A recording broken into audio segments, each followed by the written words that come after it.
Alors, nous sommes sur l'interface de Solo. Je vais vous expliquer tout ce que vous voyez sur l'interface. Nous allons procéder de haut en bas.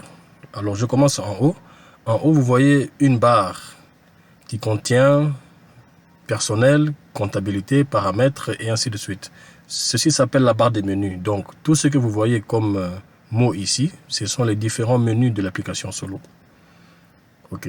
Alors, qu'est-ce qui se passe? Quand on clique sur un menu, je vais faire rapidement. Donc, je clique par exemple sur personnel. Quand je clique sur le mot personnel, j'ai cliqué. Et le logiciel va m'afficher des éléments ici, mais aussi des éléments ici. Voilà. Donc, après avoir cliqué sur personnel, vous avez des éléments qui apparaissent. Entre autres, des éléments sur la deuxième barre qui est en dessous de menu. Et vous avez aussi des éléments qui sont apparus sur cette zone verticale. Alors, qu'est-ce que c'est? Donc, au-dessus, nous avons la barre des menus. En dessous de la barre des menus, nous avons la zone des opérations de maintenance. Donc, tout ce que vous voyez ici, c'est les opérations de maintenance. Les opérations de maintenance, ce sont les opérations qui nous permettent de définir les éléments et de les créer par rapport à chaque module, par rapport à chaque menu. Donc ici, nous sommes entrés dans le module personnel. Pour entrer dans le module personnel, nous avons cliqué sur personnel. Et une fois que nous avons cliqué sur personnel, nous avons eu dans la zone de maintenance les différentes fonctionnalités qui permettent la création des éléments qui concernent le personnel. Et nous avons aussi eu dans cette zone verticale ici à gauche, que nous appelons la zone des opérations de transactions, vous avez les différents menus de transactions qui sont là avec leurs éléments cliquables. Voilà, par exemple, pointage. Je peux cliquer sur pointage journalier. Si je clique sur pointage journalier, vous verrez que ça va donner des éléments dans cette zone. Alors, on ne va pas trop vite. Alors, comme je disais, nous avons la zone des menus, nous avons la zone des opérations de maintenance et nous avons la zone de transactions.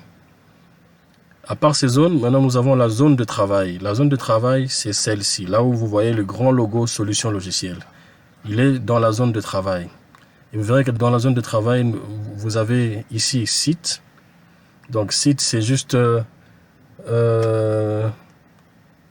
l'entreprise qui est en train de travailler est localisée par rapport au site de travail. Donc c'est ça le site. Donc on crée aussi le site dans Solo. Et puis vous avez le taux de change. Par exemple, le taux d'échange franc congolais, dollar américain. Pour l'instant, 1 dollar américain équivaut à 2000 francs congolais. C'est ce que vous voyez là, 2000. Et la TVA en RDC, elle est de 16%. C'est ce que vous voyez là. Donc, dans la zone de travail, vous avez la localisation du lieu de travail et vous avez le taux d'échange et la TVA qui sont définis. Ensuite, vous avez toute la zone de travail dans laquelle vous allez faire toutes vos opérations. En bas de la zone de travail, vous avez l'identité de celui qui est connecté et qui travaille pour l'instant. Donc moi c'est admin, ça me dit que je suis admin et si je mets ma souris ici sur déconnexion, si je clique sur déconnexion, je vais me déconnecter de ma session de travail. Donc mon mot de passe et mon identifiant Solo vont se retirer de la session. Ok, donc voilà un peu, c'était ça que on avait à dire pour l'interface de Solo. Donc nous avons une zone des menus, une zone de maintenance, une zone de transactions et une zone de travail qui est là. Donc, voilà en bref ce que représente l'interface de Solo. Je vous dis à bientôt pour la prochaine vidéo qui nous parlera des interactions sur l'interface de Solo. À bientôt.